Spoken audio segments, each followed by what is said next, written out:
কলিজা যদি উল্টে যায়, দিল যদি আল্লাহ উল্টায় দেয়, আল্লাহ যদি বলে নাফরমান এই পরিমাণ পাপ করছ, নারী, ছবি, জিনা, ব্যভিচার,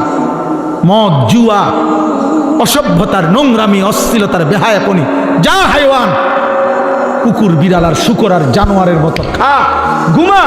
এসব পায়খানা কর, নিজের লজ্জাস্থানের চাহিদা পূরণ কর বেঈমান, তবে আমি তোর কোনোদিন আর আলো দেখাবো না, আমার সেজদা দিতে দেব না, আমার আখিরাত আর কোনোদিন তোকে দেখাবো না, আমার জান্নাত আর দেব না, আমি আর কোনোদিন তোকে 50 বছর খা, 60 বছর আমার দুনিয়া খা, 70 বছর আমার খা, যারহুম ইয়াকুলু ওয়া ইয়াতামাত্তাউ ওয়া ইউলহিহিমুল আমাল ফাসাউফা ইয়ালামুন। আল্লাহ বলে, এই দুনিয়াবাসী, নাফরমান বেঈমান রে ছেড়ে দে, ওরে খাইতে দে, ওরে দুনিয়া ভোগ করতে দে, ওরে লম্বা লম্বা দুনিয়ার আশা পোষণ করতে দে, আমি তারে বুঝায় দেব কবরে আসলে প্রথম ঘন্টায়, প্রথম মিনিট, প্রথম আযাবের প্রথম মুহূর্তে ওরে 70 বছর 1 সেকেন্ডে ভুলায় দেব, 1 সেকেন্ডে ভুলায় দেব।